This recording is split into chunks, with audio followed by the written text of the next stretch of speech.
Welcome to the Abundant Vision Fundraising Podcast. Whether you are a seasoned professional or a first-time fundraiser, we have the advice you need to take your next step toward major gift mastery.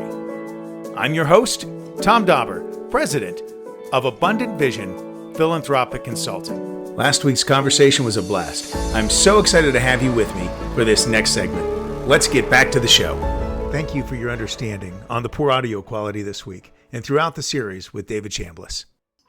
Well, we go in the order of kind of the cultivation cycle. So tell me, after your cultivation story, what's your best solicitation story? Yeah, that's a fun question too, because what's funny in development is people always go, I could never do your job because I don't like asking for money. Mm-hmm. And I'm always like, I don't really like asking for money. Like that sounds like slimy, like they'll asking for, like, I don't know, like it sounds like I'm just calling you and saying, get your pocketbook out.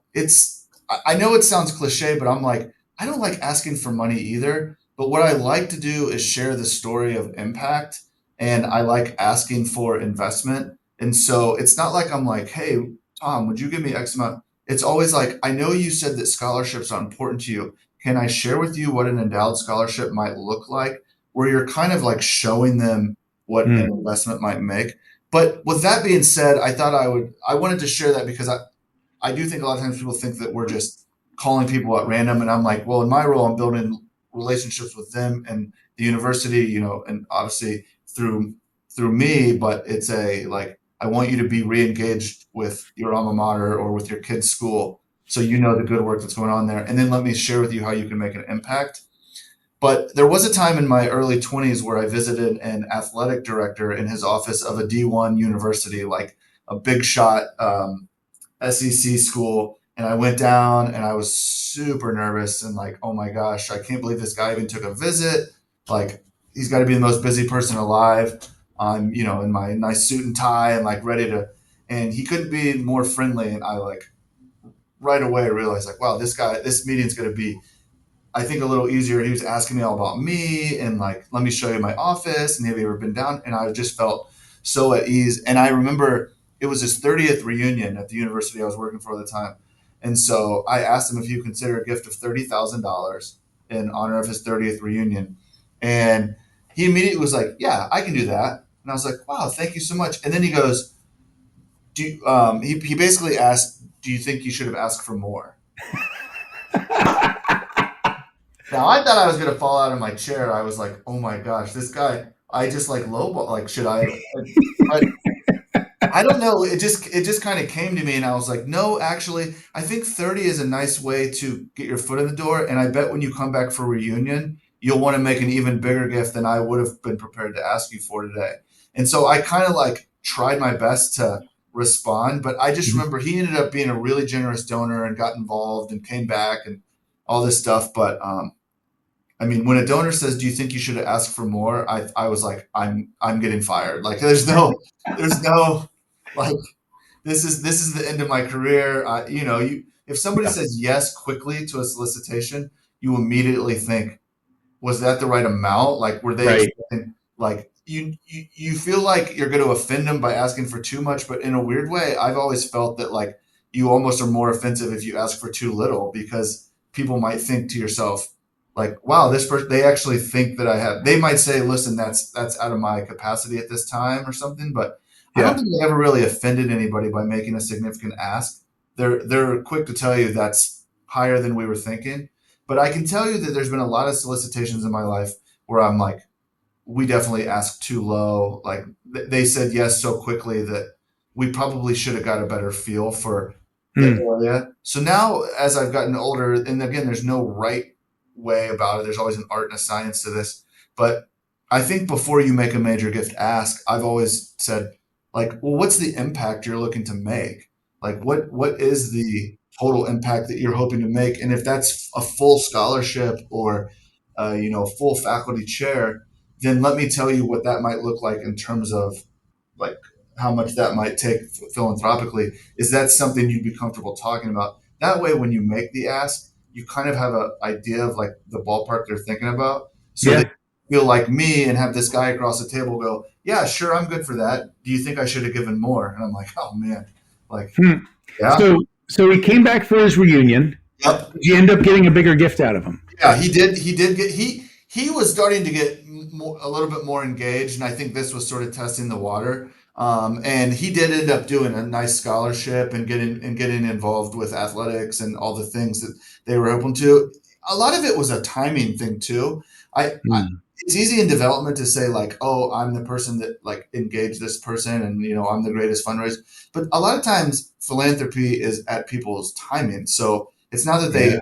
philanthropic. It's just they might have something happen at their or in their business, like for the positive, where they received a nice amount of money, or they finally reached a point where they have enough that they feel comfortable giving back. Because as you know, anybody that's worked in this field for a long time, you'll talk to somebody that's in a role that you were in 10 years ago, and you'll be like, oh yeah, that guy, like I saw him 50 times and like I never could get him to make a gift. And they're like, oh, he just put his name on a building, right? And you're like, what the, like that happens, and you have to Yeah. be okay with that. That it's not. Again, it goes back to the patience thing. It's the Yeah. you have to be patient, and people's philanthropic giving isn't always on our time. Like as much as everybody I visit, I would like them to step up and say, yes, today I would like to support Vanderbilt or whatever institution you were at. The patience thing is like if you can get them engaged, hopefully you are the one that is able to get them to think about a nice gift and doing an impact. Hmm. There's hundreds of people I visited that have said no thanks or not right now or Vanderbilt's not a priority, and that's okay. And I hope that somebody after me or who visits them in 10 years, 20 years or something, maybe there's a better time in people's lives where they can do that. I think you see a lot of people who are very generous to a lot of causes, and their first gift was $5, or $10, where you're going like, wow, like this in 1990, somebody visited them and said, will you just give to your fifth reunion? And they're like, yeah, here's $50. And because of that, and they came back, they're like, okay, and they got re-engaged and they are remembering why they loved their organization. But it's the patience thing. And, this solicitation, is it timing? Is it the right amount? Um, you're always thinking of those things as you're in the fundraising world. Could I have done something better? Should I have done something different? Trying to be too hard on yourself, but of course, when you have goals to hit and you want to be successful in the advancement professional, you do kind of think about that often. Should I be doing something different to cultivate, to solicit? Is there any other rocks I haven't looked under for potential supporters? So I don't know. It's an art and a science and patience that I'll keep going back to. Yeah. Well, those are are three great things there. Um, well, tell me about your best stewardship story. Yeah, I mean, again, I'm going to go back to the greatest cultivation is good stewardship. So That's right. if you have somebody who has been a generous supporter of your organization, there's no better way of cultivating them towards a new gift or additional support than good stewardship of their past support. The worst possible thing you can do is not steward people and just expect that their money is just going to keep coming in because you call them every 2 years and remind them. If you aren't stewarding them and showing them the impact they're making and helping somebody's life and whatever your organization. So I would say one of the best stewardship stories that it's sort of fresh to my mind is I have a campaign committee, and they're a group of individuals, alumni, and parents who are committed to supporting Peabody College and Vanderbilt University. We meet twice a year, and I think it was like last fall. There was a couple on our committee that are extremely generous to the university and just the nicest people, and they just want to invest in students' lives. And I'll save that. There's a really kind of long story backstory to how I got connected to this student for another time. But last minute, very last minute, like morning of the campaign committee meeting, I was able to connect with the student that was on scholarship there, and I said, "Can you come to this room at 3 p.m. today and like introduce yourself?" And he said, "Sure." And so like he wasn't on the agenda. The dean didn't know this was happening. I was on an email chain at lunchtime, like, can you still make it? All this fun stuff.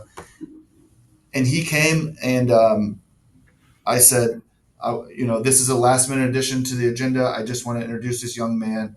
He's a junior. He's from Chicago.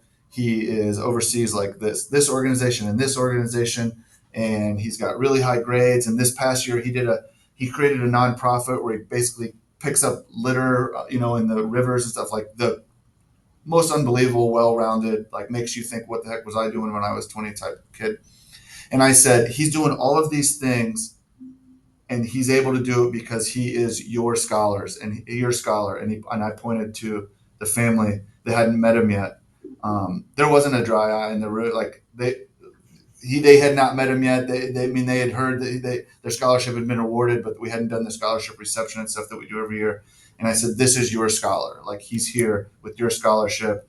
And, there was hugs, and they became very close, and everybody was just like, you could see people just melt, because it wasn't about like all the money raised. It was like, there was the true story. Like, it wasn't about this campaign. And here's some quantitative numbers, which are very important. It was about, meet this young man.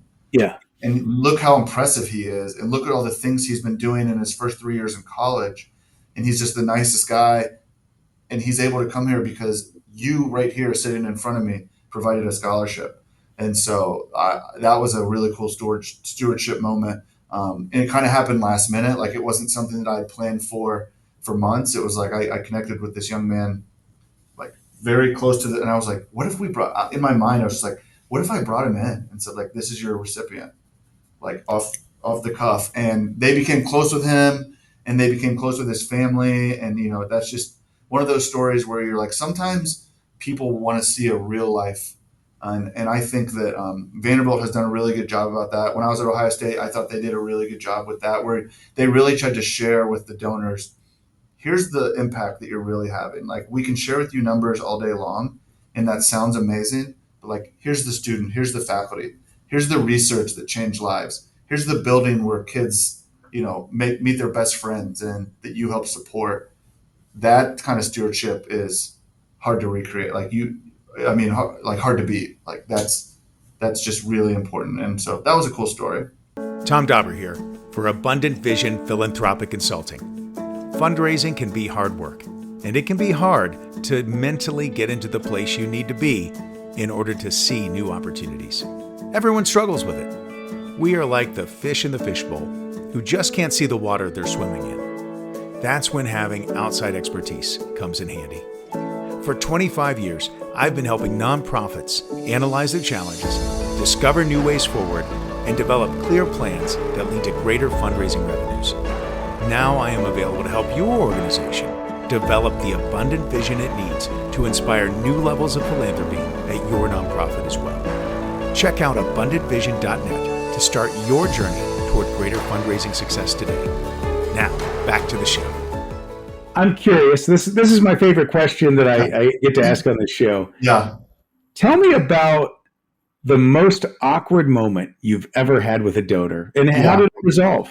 I love that question. I feel like I've been to a few like AFP and case conferences where like that was like the lunch topic, and everybody was like, "Oh, I got one," and everybody was just one up in the next person where you couldn't believe it. Because I'm like very laid back in my approach, and like I said earlier, I never meet a stranger. Like, when I meet somebody for 5 minutes, it's like, tell me your whole life story, and like, oh, your brother lives in Pittsburgh, like, you must know this guy, and like you all of a sudden you feel like you know each other. It's hard to make me like kind of uncomfortable or awkward, because like there's not much somebody can say that like throws me off. I'm usually pretty confident in my approach, but also like laid back. But in any fundraising story, when you go to somebody's living room and say, tell me about you and your background, you don't know where that's going to lead. And people will share everything from health diagnoses to relationship problems to issues with their ex or financial issues that you have to be like, oh, I'm sorry to hear, or supportive of. And so obviously over the years, there's been some super kind of awkward, or you like leave the meeting and you're like, what just happened? Like, the one that comes to mind often, and I think it's just kind of more funny than it was awkward, but it was so awkward in the moment, is when I was probably in my mid-20s. So I only had a few years of professional experience out of the gate. I was in a older couple's home, just the nicest couple.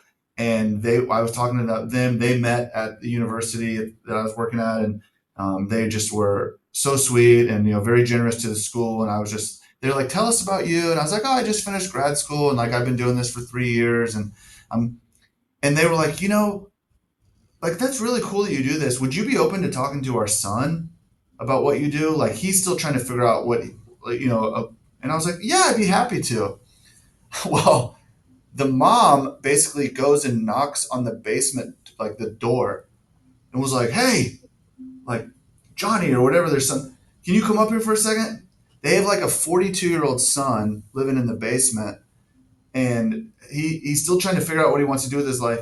And she's like, "Let me introduce you to David. And he works at XYZ University, and um, would you mind like telling our son like kind of your background?" And for like 30 minutes I'm talking to their son about, so like what do you like to do? And it was just the conversation went from me talking about the family getting involved to me becoming like a life coach to their son. He had no interest in being in that living room at the time. He didn't care what I was doing. He was looking at me like, "I don't want to do what you do." Yeah. You could tell the dad was uncomfortable with it, where he was like, "I can't believe this just happened." The mom was sitting there like, "Yeah, like you should apply for a job there." I just remember leaving the meeting and being like, "What just happened?" Like Oh, I just became a life coach to somebody's grown kid that hasn't. And I mean, I was kind of appreciative, like humbled that they would have asked me to do that, but it wasn't like maybe you could have a Zoom call with him in a few weeks. It was like, "Oh, we'll go get him right now." And by the way, he's 20 years older than you, and I was like, "Okay, this is uncomfortable, super uncomfortable." Um, wow. and Goodness. I feel bad for their son because he was like, I don't care what this kid has to say." Yeah. So that's probably one of the awkward ones that I felt that I could share on here. I've Yeah. definitely had experiences where people have shared information like TMI. You're like, "Listen, man, I didn't."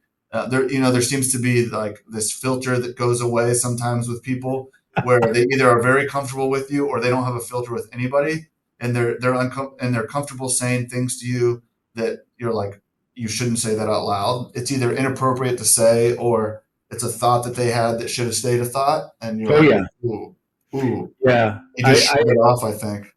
I had an individual who was very self-important, Yep. who uh, who was offended that a certain leader couldn't remember meeting them before, and he was from a part of the state that's known for organized crime, and let me know that if my leader did that again, well, actually no, he said, if this were back in the day where I grew up, Yeah. there, Yeah. there would be physical and even sexual violence committed Correct. against that leader. And Yeah. I was like, okay, so this is the last time Mhm. you're ever going to be around my leader. 100%. Immediately, you're like not bringing this person around anybody of any type of power or. But And it's just so common in our fields when you meet yeah, people and say, "Tell me about you," especially if they get to know you or they're very passionate about a certain topic. Or if I'm going to ask, "Hey, how do you feel about this?" I think they feel like they're comfortable sharing.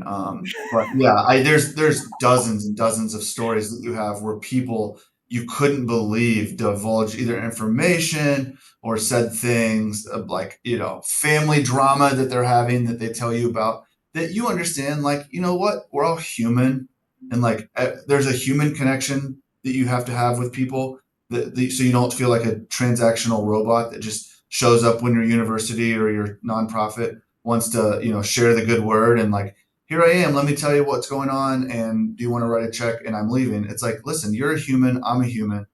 I'm trying to help make a difference. I'm asking you to help me make a difference." And in the process, if you want to tell me about some struggles you're having with your family and stuff, like, I'm open to listening.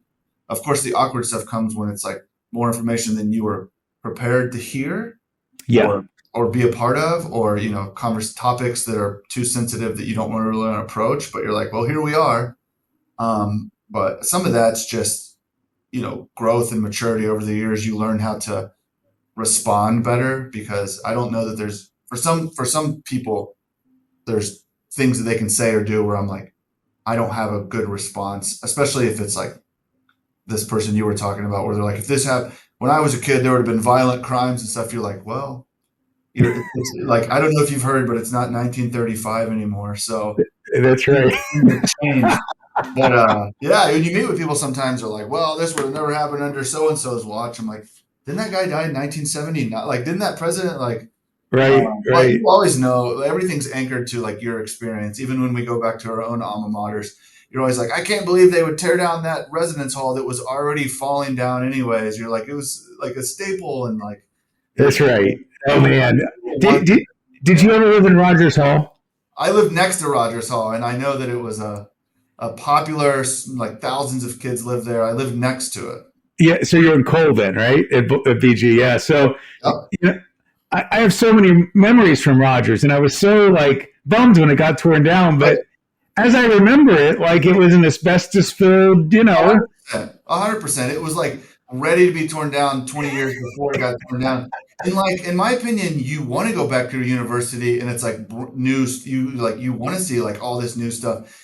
A small part of me is like, that's so amazing when you go back and you see all the growth. And then a small part of me is like, these kids don't realize how good they have it these days. Like the dining services, like in at BG, like it was Mac Lawn when I was there, and now oh man, it's like a Dunkin' Donuts and a huge dining facility, and there's all these brand new like Falcon Heights, and I'm like, gosh, this place is amazing. And then I'm a little bit angry that how nice like the residents, but you want that. Like I don't think you'd want to go back and there's like kids hanging out of Rogers Hall. They're like, hey, there's still is that hole I punched in the wall in 2000? Like it's still there, yeah. Like yep, uh, yep, and so I think growth is inevitable, and you want to be a part of an organization, not just a university, but even like a nonprofit where there's like yeah, things are always kind of evolving and growing, and for hmm you don't want it to feel like it's stagnant and like, hey, it's the exact same thing that was 35 years ago. You're going to be like, what new things are changing to adapt to the culture of today and the times of the now that you can make an impact. And I think that's the exciting part is when you work at a nonprofit in any type of development, you're like, how can I share the good work that we're doing and the even better work we could be doing if it was for your philanthropy? Like, because of you, we've been able to do all of these things. And also because of you, if you invest in us, we can really grow this mission. We can make a difference. I mean, you only have to pick up the newspaper lately and see that there's been an assault in higher education and like leadership and decisions that they've made in different ways. We're so fortunate because like here at Vanderbilt, our chancellor has been, I mean, A plus plus in all of the ways he's handled so many of the tough things that have happened, and just like his approach to leadership, and like how we were talking earlier about it's not on us to like decide how people should think. It's sort of like the higher education should be a place where different ideas are brought together but respected, and how do we have like that open dialogue. And I think Vanderbilt has been in the forefront lately of just how do we share the good work that we're doing. We're growing like crazy. We're starting a brand new college of connected computing. We've got investing a lot in athletics. We're investing a ton in scholarships, and it's like, and we're trying to share that good word on a national scale. And I feel like we've done a really good job about it in a turmoil environment, to say the least. wow. Well, it sounds like, David, wonderful things are happening at Vanderbilt. It certainly is clear that you've had a fantastic career just develop over the years with all the people that have built into you and the great donors that you've gotten to work with. Thank you so much for sharing some of that wisdom, some of that experience with me and our listeners today. We so appreciate having you on. Yeah, thanks for having me, Tom. It's great to catch up with you, and I appreciate you doing this podcast because I love learning from other people's experiences and just hearing about how people approach this crazy, fun world that we call fundraising and development and advancement. And I look forward to staying in touch with you and hearing from some of your other guests. Hey, well, thank you so much. And if you're interested in learning about, the fundraising program at Vanderbilt, so you can join that team and work remotely with David there, be sure to check that out. Is that vanderbilt.edu? Yep, vanderbilt.edu. If you Google Vanderbilt Development Alumni Relations, we have a website now where you can go directly to finding the jobs that are posted. And on all of our jobs now, we put if they need to be in person, hybrid, or remote, so you can see what that might look like. And love to have more people reach out and come join the Vanderbilt team. Thanks, Tom. Good to see you. Thank you. If you've enjoyed this podcast, please be sure to subscribe and give us a 5-star rating on your podcast provider. I'm your host, Tom Dauber. Thank you for joining me as we journey together towards major gift mastery on the Abundant Vision Fundraising Podcast.